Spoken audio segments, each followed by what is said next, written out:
Welcome back, guys, to the Durham University Engineering Department podcast. As always, I'm Sam Whelan, and I'm very lucky this week to be joined by one of my peers in engineering in my fourth year, Ted O'Hare. Hi, Ted.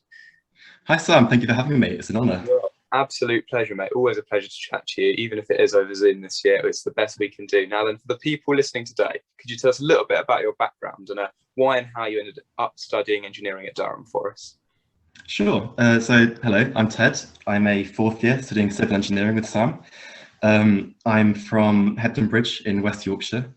I'm at St John's College as well, on the Bailey. Why did I come to Durham? I think I came on an open day and just absolutely fell in love with it. It's such a beautiful city. And it's just got so much going for it in sort of every respect, sort of extracurricular and academic. But particularly for me, the extracurricular music really stood out. I think it's sort of second to none at Durham. There's just so much to do, such a wide variety of ensembles and groups. It's just fantastic, really. That's good to hear then. So you were definitely more focused on what you'd find at the city rather than where you ended up in the country when you were picking at universities. Yeah, pretty much. I mean, yeah, I like to stay northern, really. I didn't really apply to anywhere down south, come to think of it. It's so close to Newcastle as well. It's just got everything, really, I think. No, it's a fantastic city to study in. I can completely agree with you there. Now, how have you find the course so far? Obviously, you're in your fourth year. You've got a good reflection of it. Has it changed much since your first and second year in terms of the department as a whole, and of course, what studying in fourth year is like compared to your first year? Can you compare those for us a bit? Oh, definitely. Well, obviously, it starts off with a general course the first 2 years. And actually, that's really lucky for me because I started off sort of very adamant on going into aeronautics. And then I got to my second year and I had the chance to sort of get to know a lot of the different disciplines. And I found that I really, really loved sort of mechanics and structures, that sort of thing. So luckily, I was well placed to go and move into civil engineering in third year. And now I'm in fourth year and loving it, honestly. I think, yeah, there is such a wide variety of different things. I mean, I can barely remember. If you ask me to sort of talk about an AC machine now, I think I'd really struggle. But yes, I think I'll be with you there, mate. Yeah, but I think it sort of gives you sort of quite a sort of focused clarity of thought. I think it's about developing your reasoning skills, your sort of numeracy, lots of different mathematical techniques. You know, Laplace transforms. That's a nice memory, isn't it? I don't know about that, but if I speak, I'm in trouble. Exactly. So yeah, I think, and also you've got all practical elements like PIAC. We had our surveying week as well in the pouring rain, I seem to remember. But I think the fact that 2 years to begin with are general, I think that's really valuable. And you don't see that at many universities either. So it gets a really good chance to get to know what subject you really want to go into. And then maybe then if you've been speaking to either your peers at other universities or people, you know, in the job market for engineering, would you say that having that extracurricular, well, not extracurricular, but well-rounded knowledge of all types of engineering, not just your specific discipline, has been an advantage to you? I think it has to be, really, because sort of looking into the 21st century, all problems that engineers are going to have to solve are sort of interdisciplinary, really, aren't they? So I think it gives you a good awareness of how other engineers will be thinking, what sort of problems they'll be solving, and how they might be able to go about solving them. So yeah, I mean, like take I think the classic example is a wind turbine. It's got sort of geotechnical engineering for the foundations, structural for the stem of the wind turbine, then also sort of aerodynamics and electrical engineers are going to be sorting out what actually goes on in the turbine. Absolutely, That's a fantastic answer. No, you could be coming for my job. You explained that better than I did. and then say for people who are a little bit further down the university, or maybe haven't yet arrived in Durham, any prospective students out there listening, how would you compare a typical day of a first-year engineer, outside of COVID, of course, compared to what you experienced from the department as a fourth year? Is your day-to-day regime quite different? Oh, definitely. First year, you do have a lot of contact hours. I mean, it's less than school, obviously. I think you average about sort of 15 to 20 hours a week. Does that sound about right? Yeah, I think that's right. Yeah, something like that. Yeah, but it's good. I actually sort of valued that because it kept me quite structured. Yeah, I sort of had to sort of stick to the timetable, and that really kept me motivated. And then you sort of do sort of 3 hours of labs a week, problem classes. And then now I think I have about 7 hours a week, which is a lot more laid back. And I think I've sort of developed the discipline over the past few years where I can sort of deal with that level of contact hour. But yeah, it's also been good because I can probably focus on my project as well. I've been putting a lot of hours in per week for that, about 8 to 10 hours a week, probably just by myself, independent study for my project. Yeah, it's good to hear that there's that balance of a shift towards working more independently as you'd want to, getting a little bit older as well. Did you have a favourite module then from those early years, perhaps one outside of civil? Did you have one that you do look back on quite fondly from one of the other disciplines? No, it's no as well. If you were civil through and through, then fair enough. Yeah, I mean, I think, yeah, mechanics, I was sort of shocked at how much I really enjoyed it, because I thought I would just really enjoy sort of fluid mechanics and that sort of thing going into aero. But now I've always really found mechanics really fascinating. I always struggle with electricity. Anything to do with electricity, I always really struggle with for some reason. So I think I try to stay true to my mechanics all the way through. No, I can be with you there. There's something about how forces and beams affect a physical moving object, which is rather intuitive, which the flow of electricity just doesn't seem quite as intuitive sometimes. Yeah. It's a little bit more difficult to picture in your mind. I can't really reach out and slap shit without getting some sort of dangerous shot. Anyway. That seems to be how it works to me, but certainly I'm sure any electrical or electronic engineers out there would disagree with me. Yeah, so what was the shift then from that mechanical focus to civil? Where did that decision come in? Actually, sort of choosing civil was sort of a bit of an accident, really. I was lucky enough to get a internship with AECOM in Manchester at the end of my second year, and I was basically developing and designing car parks for Manchester Airport for 10 weeks. And it was actually a lot more interesting than it sounds. I thought, if I can deal with car parks 10 weeks, then, I think this is the one for me. And I just really loved how it's just civil engineer. It's just in the sort of the physical environment, developing, designing things that people are going to be using and enjoying for generations. And I think it's just fantastic. And it's just, you're dealing with such an interdisciplinary sort of team. You've got structural engineers, infrastructure engineers, geotechnical, and then you've also got people sort of doing the electrics and building services, and architects as well. And I think it's just, I just really enjoyed it, and I was really surprised at how much I enjoyed it. And then luckily I was able to go back and switch to civil in my third year. I'm pleased to hear. So that decision-making process you can make quite late then for any first or second years out there who are worried that they have to make a decision straight away. Wasn't too much of a concern for you? No, I mean, yeah, I was just able to sort of just switch quite easily. Obviously you don't start until October, so I'll just switch over. And this all works out very happily. I'm really glad that I've chosen civil, not looked back at all. We're lucky to have you. We're lucky to have you. You touched on it a little bit there about your internship. How did that come about? Congratulations to that, by the way. That must have been really interesting. Can you talk a little bit more about how that came about? How the application process for such a placement normally works? Well, I actually spoke to my neighbour who works at AECOM, and he was the one who encouraged me to apply for it. And I sort of just submitted an application online and just was given the place. I think it's quite unusual though. I also applied to another one to Arup in my third year, and that was a bit of a different process. So I had to submit a CV, and I had to submit a series of application questions. And they asked sort of things like, what skills do you have? How have you demonstrated problem solving?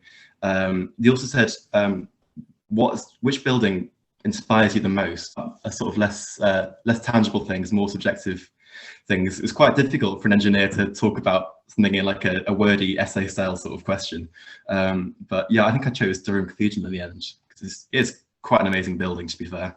Yeah, and then I got an interview in Manchester with Arup, and that was about an hour. And again, they asked me sort of similar questions. How have you demonstrated problem solving or outside the box thinking, teamwork, all these things?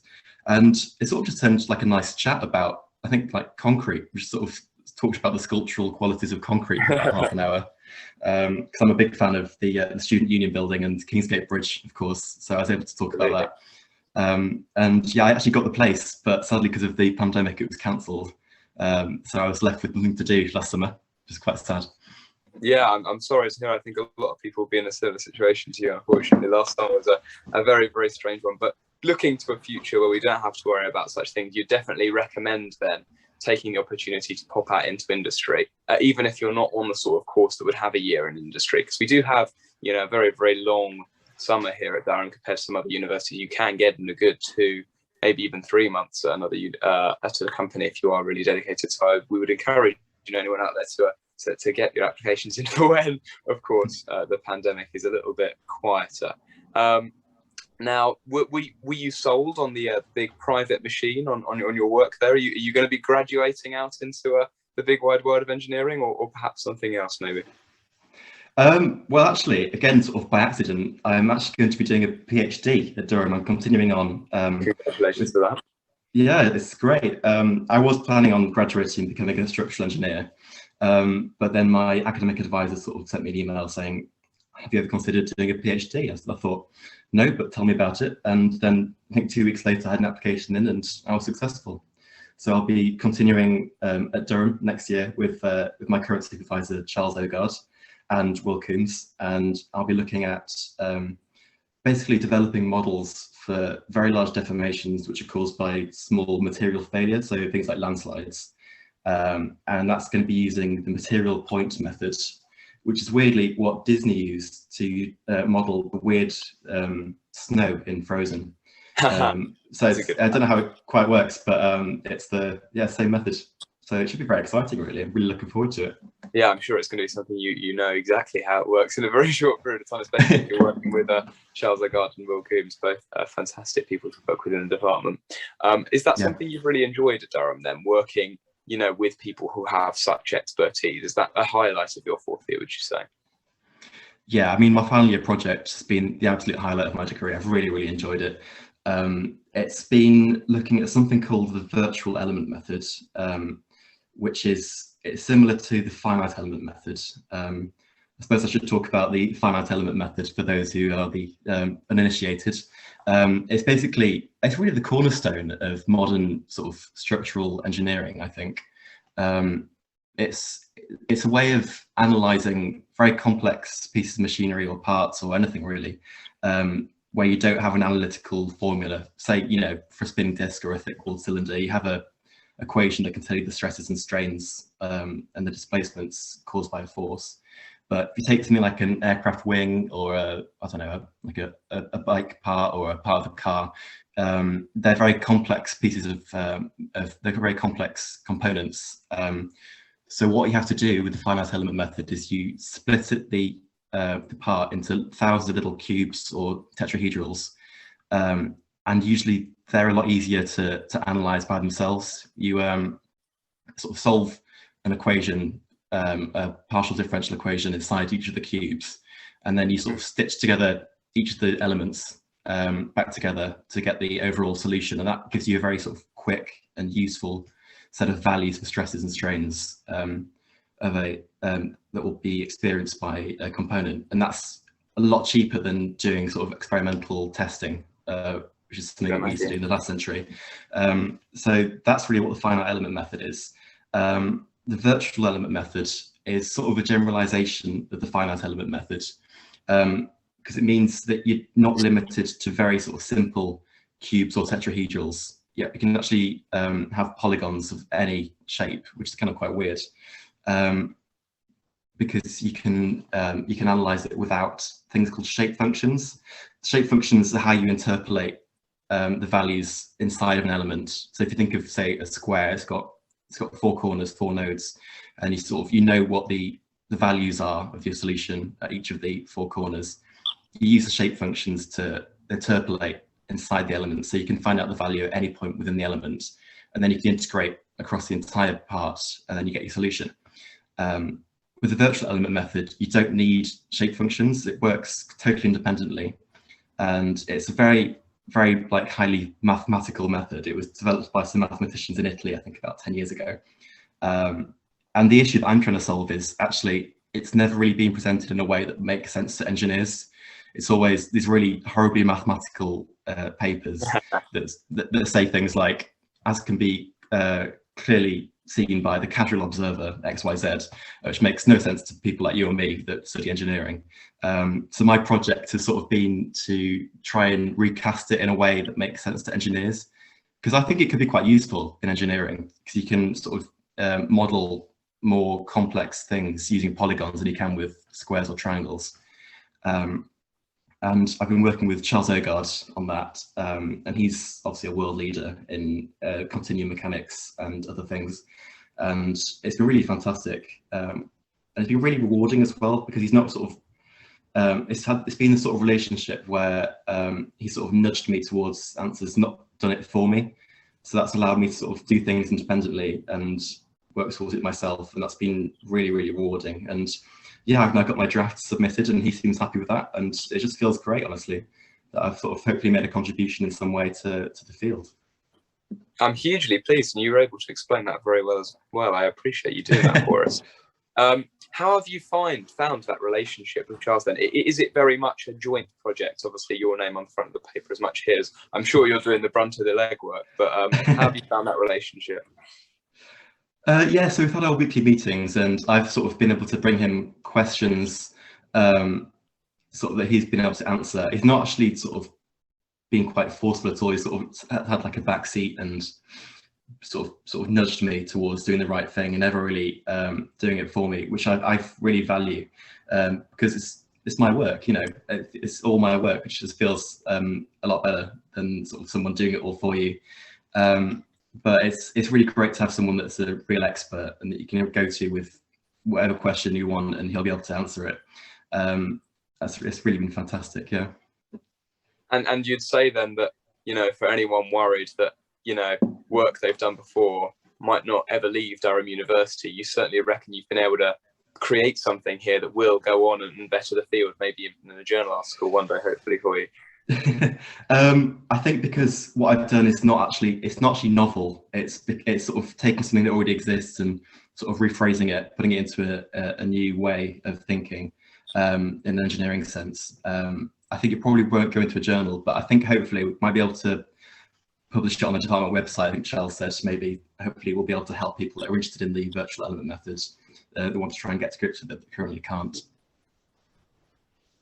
Oh, you're being hugely modest there, Ted. I'm sure you'll be published in no time. And it sounds like a really good project to choose that works well in coronavirus times as well. You know, perhaps gathering of implicit data and especially experimental data, which is very, very difficult in the virus, and going and creating that sort of analysis on an existing method. Seems like a very sensible project then. Scrolling back a bit, maybe, how does one choose their final year project? You know, say I'm in my third year. I guess coming up to around about that time now I start worrying about that. Can you talk us through the application process a little bit? Yeah, I think it's after exams, so probably around June, and they publish a whole huge list of hundreds of projects that they'll be supervising in the following year, with supervisors' names, and they give it a little blurb, sort of one paragraph of information and some references maybe to point you in the direction of some further reading if you wanted that. So you sort of get a sense quite quickly of which ones you want to do based on what you've enjoyed and what you've been good at.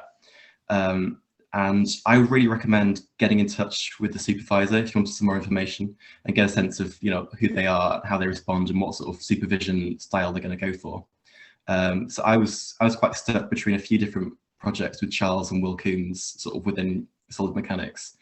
And I was a bit worried actually about choosing my project because it is sort of quite eye-wateringly mathematical at times. But I'm actually really glad that I pushed myself. It's a huge piece of work. It's a lot of hours you've got to put in. So I'd say don't worry if it looks quite daunting. And you will have a supervisor there to talk you through the harder parts of it as well. So I really recommend sort of going for something that will push you, because that'll be really rewarding by the time you get to March next year and you've got a paper. It'll feel amazing.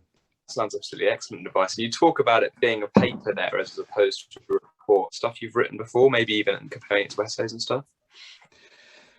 I suppose, yeah, mine isn't really a report in a way, because it's sort of not taking data that I've gathered and analysing it. It's sort of in a way, it's sort of like a review of the existing literature. So I've had to sort of phrase it and style it as if it were an academic paper.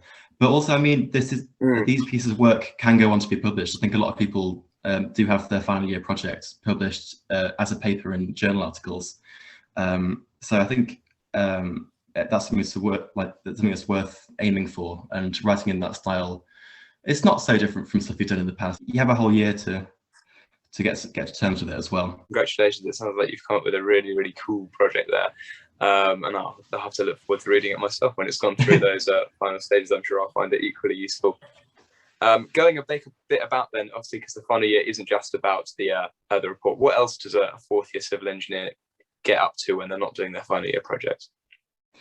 Yeah, so we still have I think it's 6 10-credit modules. So we have about I think it's 5 or 6 hours of lectures a week. I think that's about right. And yeah, right. Yeah, and that's very much the same as the previous 3 years. We have 5 modules which are totally exam based. So I've got my exams coming up soon. I've got to start revising imminently, I think. And you have 1 module which is pure coursework, and that's structural design. And that really felt like something that a civil engineer would have to do in practice in industry. Sort of sticking to the Eurocodes and designing things accordingly for a given brief. And I actually really enjoyed that. I learned a lot from that, and I think it would be really useful for anyone who wants to go into engineering in industry as well. I can imagine it would be. Sounds like a great module. It's nice to have, I find, especially in our year, that it will break them down into those little sections of 10 credits. Certainly in the previous years, I think it can be quite intimidating to have 4 different lecturers all for 1 module and for 1 exam even. So it is quite nice this year to have that little bit simpler. So and I think that is the case across all the streams. So for anyone out there listening, you're in your 4th year, it's very much 1 or maximum 2 lecturers per module. There's a little bit smaller exams as well. Sort of break it down into some more bite-sized chunks, easier to revise for. Slightly less lucky with our exam timetable this year. I don't know whether you've noticed we've got one on the very last slot. But what can you do? We'll be working right up until the end. I'm sure it will make it even more sweet when we do finish. Exactly. Now, speaking about that sort of period right at the end of the year, that is something I found really unique to Durham when talking to my peers at other universities. This post-exam period. Maybe for anyone who's listening who hasn't arrived at Durham yet, they might see that you finish your exams in late May, early June, and you have all of this time left before term officially ends. What's that all about? Why do we have that time at Durham? Oh, it's the best time of the year, isn't it? Because you have no lectures, no exams, no nothing. Well, actually, engineering, we're a bit different because the first 3 years, yeah, the first 2 years we do have practical courses, which is a bit annoying. Yeah, when all your friends are sort of just sort of sitting out in the sun, enjoying themselves, and you've got to go and weld something in Middlesbrough. It's not always great, but it's very useful that anyway, I think. But yeah, we do get 4 weeks just about of just being able to engage really in extracurricular stuff. Colleges run a lot of events at that time. You have the college day. There are balls. You just get to enjoy being in Durham in the sun, really, with all your friends. It's just fantastic. Because I do a lot of music, we've tended to sort of do some quite big projects in that time as well. Sort of aim for like a really big concert, say. So I've played the harpsichord with Duce for the past 3 years, and we've traditionally done like a really huge concert at the end of the year. And it's been great sort of being able to focus on sort of extracurricular stuff rather than necessarily just academics. Yeah, you touched on it a little bit earlier that the music scene attracted you to Durham somewhat. How has that been a part of your life at Durham, and how has that been able to fit inside what is a very time-consuming degree like engineering? I think the music scene in Durham is what sets it apart, really. I think it's just fantastic. There is just so many things, as sort of going from non-auditioned a cappella groups right up to huge symphony orchestras to some really niche things, like I think there's a Korean drumming group or something like that. It's just got everything you'd want, really, at every different level. So for me personally, I've been an organ scholar for the past 4 years. So I've been playing the organ at Castle and at John's for weekly services, and you get paid and you get free food, so it's all good. I've also played the harpsichord in Duce for 3 years, and actually this year I've been lucky enough to set up my own society, which is the Durham University Keyboard Instrument Society. Give that a quick plug while I'm here. And yeah, sadly I've not been able to run many events this year because of COVID, but with that we're hopefully next year going to be able to have some masterclasses, some concerts, sort of weekly meetups maybe, and socials. And that's really fantastic about Durham, is that it's very easy to set up your own society. You touched on it a little bit earlier, Ted, your extracurricular involvement in Durham. How have you been able to put your extracurricular, wants and needs alongside what is a very time-consuming degree in engineering? How's that gone for you? Well, yeah, it's been challenging at times, but it's been absolutely worth it. I think you've got to really structure your week, really sort of allot certain time to certain things. Sort of I've been organ scholar for the past 4 years for my degree, my first year in Castle, then the next 3 at John's, which has been quite demanding because I've had to perform at least weekly, sort of do a full service in one of the chapels. So it's been tricky to sort of discipline myself, but I think you've got to just really timetable it. And it's not as hard as it seems. You do get a lot of free time during the day, and you do get Wednesday afternoons off, which is quite useful. I think it's meant to be for sport, but I use it for music. Good for you. But I think it's just totally worth it because Durham's got such an amazing scene.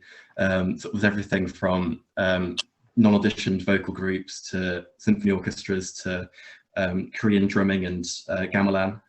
It's just fantastic. So I think it's really worth getting involved because that's something that's unique about Durham that it has to offer. That sounds properly fascinating. And your organ scholarship as well, how did you go about applying to that? Was that something you had to do before you came to Durham, I presume? No, actually, it's different from the Oxbridge applications because you have to apply for those, I think, the year before. In Durham, it's very simple. You just turn up in Freshers Week, sign up for an audition, attend, hopefully get it, and that's it. Very easy. Fantastic. Yeah, and yeah, exactly. Yeah, and it's been really worth getting involved with because I've done so many amazing things with it. I've performed several cathedrals. I've even performed live on Radio 4 with it. It's just amazing. And I think I'm recording a CD with them hopefully next year if things allow. That's very exciting. I'm really pleased you've got involved in that as well. And away from that, obviously, a lot of people talk about sports and societies as their way of engaging extracurricularly in Durham. I think you've got some good news that's come out of this year in terms of sports and societies as well, I think. Yeah, exactly. I've been lucky enough to set up my own society this year, actually, which is the Durham University Keyboard Instrument Society. And sadly, we've not been able to do very much this year because of the pandemic. But we're hoping to get it really going next year with sort of concerts, masterclasses, regular socials, that sort of thing. And it's great because there are so many pianists, organists, whatever else in Durham. And it's great to have a sort of a unified society that sort of embraces them all. There are so many different aspects of keyboard playing because there's sort of the organ playing that I do. There's sort of accompanying, there's jazz improvisation, so many different styles, and it's great to be able to work with people from all different styles and abilities and create a really welcoming environment where people can sort of bring pieces and perform them to everyone else and sort of workshop things and invite sort of esteemed speakers to come and give masterclasses. And there's been a really, really good feedback from people. We've had about 40 members sign up, which is really encouraging. And hopefully we can actually do some proper concerts and things next year. That would be great. I'm really pleased. That sounds like a really wholesome thing you've come up with there. I presume that's similar to many disciplines, actually, whereby, the more diverse range of opinions you have. I'm sure, an organ player can learn a lot from a pianist, from even a guitarist, maybe. Having that sort of diverse range of opinions around and experiences must be really, really beneficial. How have you found then the application process starting off a new society? For anyone out there who's worried that their sport or hobby doesn't have an existing society at the Students' Union, how did you find that process, and how would someone in your position go about doing that? Well, it was a bit strange for me because I was actually sort of asked by the Music Durham president, Charlie Fletcher, who's fantastic. He suggested that we sort of come up with a keyboard society. So he got it going, and then I sort of managed to sort of push through the actual application. So I'd say get in touch with the student leader. I think there's one for sport as well as for music. And sort of just, it's very, very easy to do really. You've got to come up with a sort of constitution, set of rules for the society, send them into the SU, and then they'll very quickly ratify you. And yeah, it's very simple. It's all on you basically. Then you can just start organising it. And everyone at Experience Durham is so friendly and so sort of enthusiastic about student societies. So it's really, really easy and really great experience to do. So I'd really recommend going for it, because I'm sure there will be appetite for things if you think there is. Absolutely worth going for. Yeah, no, I think that's absolutely fantastic advice. There is an awful lot of full-time members of staff at Durham, like those lovely people who you speak about at Experience Durham, who, you know, they're paid, and their day-to-day goal at the end of the day is to make our student experience, you know, more enriched, which is a very lucky thing we have at Durham. And absolutely, I'd back Ted's opinion there that making the most of that while you're at Durham is a very, very sensible thing to do. So have you been mainly focused in music then? Did you have any other sports and societies you tried out in first year, or is it music through and through for you? No, I've got to say it's just been music, but I've been lucky enough to do loads and loads of things with it, loads of different societies. Sort of, you know, I did like a piano concerto in my first year with my college orchestra, and I've accompanied several groups and several singers. It's just, there's so much music out there in Durham. It's really mind-boggling. So I really recommend getting involved. No, that sounds properly awesome, and obviously you are fantastic in that you came into Durham with a large amount of experience in your chosen field in music. But I presume your keyboard society is more than happy to accept people who are just starting out as well.